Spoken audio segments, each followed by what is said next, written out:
నమస్తే అమ్మా. నమస్తే అమ్మా. అమ్మా, ఈ మధ్య కాలంలో ఒక కాంట్రవర్షియల్ క్వశ్చన్ రైజ్ అవుతుంది. ఆడవాళ్ళు గుండు చేయించుకోవచ్చు, చేయించుకోకూడదు. ఈవెన్ తిరుపతి వెంకటేశ్వర స్వామి దగ్గర కూడా మొక్కుకోకూడదు, మొక్కు ఉన్నా కూడా ఇవ్వకూడదు అన్నది. ఇది ఎంతవరకు నిజం? అసలు ఆడవాళ్ళు గుండు చేయించుకోవచ్చా, చేయించుకోకూడదా? అసలు ఆడవాళ్ళు మగవాళ్ళు కూడా పూర్వం చేయించుకునేవాళ్ళు కదమ్మా. అందరికీ చక్కగా జుట్లు ఉండేవి. మన ప్రాచీన కాల శిల్పాలు చూస్తే మగవాళ్ళకు కూడా చక్కగా జడలు ముడులు అవన్నీ ఉండేవి. మరి చక్కగా అట్లాంటిది ఇప్పుడేమో మనం చేయించుకుంటున్నారు. మగవాళ్ళు ముందర 250 300 సంవత్సరాల ప్రాంతంలో ఎప్పుడో మొదలు పెట్టారు. ఇప్పుడు పిల్లలకి కంపల్సరీ మనం చేయిస్తాం కదమ్మా, 6 నెలలకో 9 నెలలకో అట్లా. ఆడపిల్లలకి చేయించాలని రూల్ లేదమ్మా, మన ఇష్టం కొద్దీ చేయించటమే. అంతేనా? అంతే. ఓకే. పుట్టి వెంట్రుకలు ఆడపిల్లలకి తీయించక్కర్లా.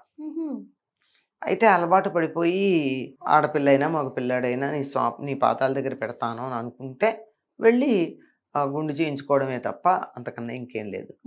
సరే, ఈ పెద్దగా అందరూ కూడా గుండు చేయించుకునే వాళ్ళు కాదు పూర్వం, కానీ మొక్కుకున్నప్పుడు చేయించుకుంటాం. మాట ఇచ్చాక నిలబెట్టుకోవాలి కదా. మరి మన మా వాగ్దానం అంటూ చేస్తే వాదాకరేతో నిభానా హై అని మాట ఇచ్చారు అంటే నిలబెట్టుకోవాలి. దేవుడికి ఇస్తానన్నారు. ఎంత పెద్ద ఆపద వస్తేనో కదా ఆడవాళ్ళు తలనీలాలు ఇస్తారని మొక్కుకుంటారు. అంత ఆపదను తీర్చిన తర్వాత కృతజ్ఞతని చూపించుకోవడానికి చిహ్నంగా గుండు చేయించుకుంటారు. అంటే కట్టు, బొట్టు, జుట్టు ఇవి మనిషికి అందాన్ని ఇచ్చేవి. కట్టు, బొట్టు, జుట్టు. అటువంటి జుట్టుని ఇచ్చేశారు అంటే తన అందాన్ని, తన అహంకారం కూడా జుట్టు, తన అహంకారాన్ని వీటన్నిటిని వదిలేసినట్టు. అది సాధారణంగా కొద్ది కాలం క్రితం ఒక చర్చ వచ్చింది, ఆడవాళ్ళు ఇవ్వకూడదు అని. మరి అంతకు ముందు చాలా మంది ఇవ్వగా నేను చూశాను నా చిన్నతనంలో. తర్వాత కూడా ఇస్తూనే ఉన్నారు. అయితే దాన్ని మాత్రమే పాటించినటువంటి వాళ్ళు ఇవ్వడం తక్కువ ఉంది. చేత మొక్కుకుంటే ఇచ్చి తీరాలమ్మా. ఎక్కడైనా సరే మొక్కు అప్పు లాంటిది. సో మొక్కుకోవాలా, మొక్కుకోకూడదు అంటారా? అసలు మొక్కుకోకుండా ఉండడం మంచిది కదా. అనుమానం వచ్చినప్పుడు మరి మొక్కుకుంటే మాత్రం తీర్చాల్సిందే. ఒకవేళ మొక్కుకుంటే తీర్చుకోవాల్సిందే, కానీ మొక్కకపోతేనే బెటర్. ఎందుకంటే ఆడవాళ్ళు గుండు చేయించుకోకూడదు కాబట్టి. అంతేనా? అవునమ్మా, మామూలుగా చేయించుకోరు. ఆంగ్లేయుల ఆస్థానాల్లో పనిచేయడం మొదలు పెట్టిన తర్వాత వాళ్ళలాగా జుట్టు కత్తిరించుకోవడం మొదలు పెట్టారు. మీరు గమనించినట్టయితే 200-300 సంవత్సరాల క్రితం ఆ మగవాళ్ళకు కూడా జుట్లు ఉండేవి. మామూలుగా కత్తిరించుకునే వాళ్ళు కాదు. హెయిర్ పెద్ద పెద్దగా రాజులవి ఇప్పటికి మనం పిక్చర్స్ వేయాలంటే పెద్ద పెద్ద హెయిర్ తోనే వేస్తూ ఉంటాం. వాళ్ళు జుట్టు పైగా విరబోసుకోరు, తెలుసా? మన బొమ్మల విరబోసి పెడతాం గాని విరబోసుకోరు. వాళ్ళు కూడా జడగాని ముడిగాని వేసుకునేవాళ్ళు. అది మా ప్రాచీనమైనటువంటి దేవాలయాల్లో ఉన్న శిల్పాలన్నింటిలోనూ మగవాళ్ళకు కూడా వెనకాల చక్కన ముడిలో పూలు అవన్నీ ఉంటాయి. నిగమసారి మా అక్క తమ్ముడికి చక్కగా తలంటి పోసి తల దువ్వి, వాడు చాలా కాలం అక్కడక్కడ తిరిగాడు గనక ఎక్కడన్నా పేలు పడ్డాయని చెప్పి పేలు చూసి అప్పుడు మళ్ళీ చేతులు కడుక్కొచ్చి హాయిగా జడ ముడి వేసి ముడిలో పూలు పెట్టింది అని వర్ణన ఉంది. అంటే తెనాలి రామలింగడి కాలానికి కనీసం అప్పటికన్నా వాళ్ళకి ఇవి ఉండేవి కదా, జడలు పూలు కనుక అలా ఉండేది. ఎవరైనా సరే జుట్టు అహంకారం, జుట్టు లేకపోతే ఎలా ఉంటారమ్మా మనిషి? మరి భయంకరంగా ఉంటారు. రూపురేఖలన్నీ మారిపోతాయి జుట్టుతో. కనుక నా రూపురేఖలు మారిపోయినా సరే, నేను ఎట్లా ఉన్నా సరే, నా అహంకారం లేకపోయినా సరే, నా ఈ కోరికను తీర్చావు గనక నీకు నేను కృతజ్ఞుణ్ణి ఉంటాను అని చెప్పడానికి ఆ తలనీలాలు ఇవ్వడం ఉంది.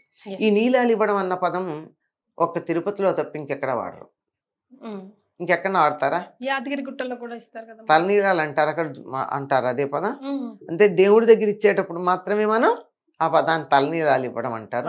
అటువంటి సందర్భంలో దేవుడికి ఒక మాట ఇచ్చామంటే ఆ మాటను నిలబెట్టుకుని తీరాలి కదా.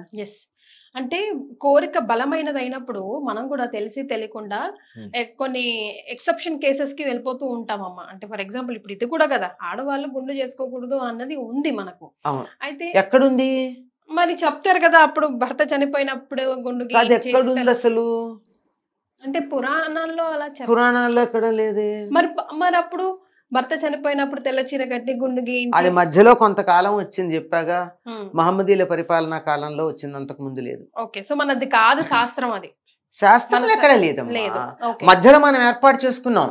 మరి మనం ఇలా ఉంటే బాగుండని మనలో మనం ఇలా అనుకుని, ఇదిగో ఈ స్కూల్కి యూనిఫామ్ ఇది, ఇది ఈ ఆఫీస్లో యూనిఫామ్ ఇది, ఈ కోడ్ ఇది, మెడలో ఇది వేసుకోండి, మంగళసూత్రం అన్న మర్చిపోతారు కానీ ఐడి కార్డు వేసుకుంటారు కదా. ఇలాంటి మన కోడ్ పెట్టుకున్నాం కదా, అట్లా పెట్టుకున్నవి ఇవన్నీ నేను అంతే తప్ప ఎక్కడ మనకి కౌసల్య, సుమిత్ర, కైక అలా తెల్లచీరలు కట్టుకుని అవన్నీ చేసినట్టు, వాళ్ళకి ఆ కార్యక్రమాలు అవన్నీ చేసినట్టు అక్కడ ఏం లేదే మనకి. కొన్ని కొన్ని మొక్కులు, ముఖ్యంగా ఆడవాళ్ళు ఇలాంటి మొక్కులు అస్సలు మొక్కుకోకూడదు అన్నవి ఏమైనా ఉన్నాయమ్మా? ఇదే చాలా మంది ఏమంటారంటే జుట్టే ఇవ్వకూడదని అంటారు. కానీ మామూలుగా అయితే ఇవ్వకూడదు, మొక్కుకున్నాక ఇవ్వాలి. మొక్కుకున్నాక ఇవ్వాలి, మాట ఇచ్చాక ఇవ్వాల్సిందే కదా. మరి జాన్ జాయే వచన్ జాయే, మాట పోకూడదు, ప్రాణం పోయినా పర్వాలేదు కానీ మాట మాత్రం భగవంతుడితో మాట పోకూడదు. అంటే ఎందుకు ఇస్తారు? జుట్టే అందం కదా మనిషికి, ముఖానికి అసలు మార్పు వచ్చేస్తుంది జుట్టు లేకపోతే. జుట్టు ఊడిపోతేనే మార్పు వస్తుంది, అట్లాంటి జుట్టు లేకపోతే ఎంత మార్పు ఉంటుంది? ఇంతటి మార్పు ఉండి అహంకారాన్ని కూడా వదిలిపెట్టుకోవడానికి సిద్ధపడ్డారంటే ఎంతటి ఆపదొచ్చి ఉంటుంది వాళ్ళకి. జుట్టు అహంకారానికి సంకేతం. అందుకే ఎవరినన్నా అవమానం చేయాలంటే చంపకుండా వదిలేసే సందర్భంలో గుండు గీయించి పంపించేవాళ్ళు.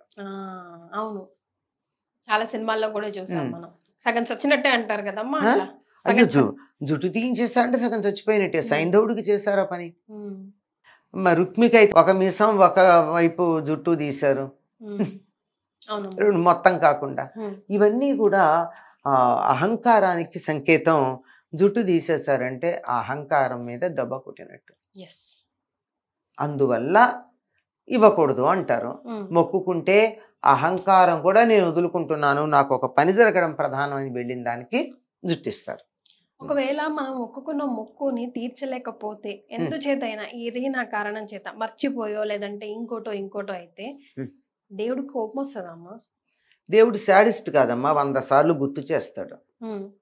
మనకి నేను మొక్కుకున్నాను అని గుర్తొచ్చేట్టుగా అనేక సంఘటనలు కల్పిస్తాడు. మనం కొంచెం సున్నితంగా ఉండి, నాజుగ్గా ఉండి, అటెంటివ్గా కనుక ఉన్నట్టయితే అర్థమవుతాయి. అయ్యో నేను మొక్కుకున్నాను ఇవ్వలేదు, మొక్కు కూడా ఇస్తాను అంటమే కదా, ఇస్తాను ఇవ్వలేకపోతే అబద్ధమాడినట్టే కదా. ఈ మాట ఇచ్చిన దాన్ని నిలబెట్టుకోవడం అనేది ప్రధానం గనక, అది నిలబెట్టుకోకపోతే అసత్య దోషం వస్తుంది గనక నిలబెట్టుకుని తీరడం కోసం ఇవ్వాలే గాని దేవుడు మనని ఏమీ శిక్షించడు, శిక్షణ ఇస్తాడు కావాలంటే. అంటే నువ్వు ఇలా మర్చిపోయావు అని గుర్తు చేసే పరిస్థితులు తెస్తాడు. ఎక్కడికో పెడతాం, ఎవరో మాట్లాడుకుంటూ ఉంటారు, ఇలా మొక్కు తీర్చకపోతే ఇట్లా అయిందండి, ఫలానా మొక్కండి అంటారు. అప్పుడు నేను మొక్కుకున్నాను తీర్చలేదు అన్న సంగతి నాకు గుర్తొస్తుంది. అట్లా గుర్తు చేస్తాడు. అప్పటికి కూడా అంతే కదా, అదే కదా. అలా కూడా గుర్తు రాకపోతే నువ్వు ఆయన కాళ్ళు పట్టుకునే పరిస్థితి తెస్తాడు. ఇబ్బంది పెట్టాడు, పరిస్థితి తీసుకొస్తాడు. నువ్వు మొక్కు తీరుస్తాను గుర్తు చేసుకున్నాక సెట్ చేస్తాడు. చాలా సంతోషం అమ్మా, ధన్యవాదాలు. వస్తే అమ్మా.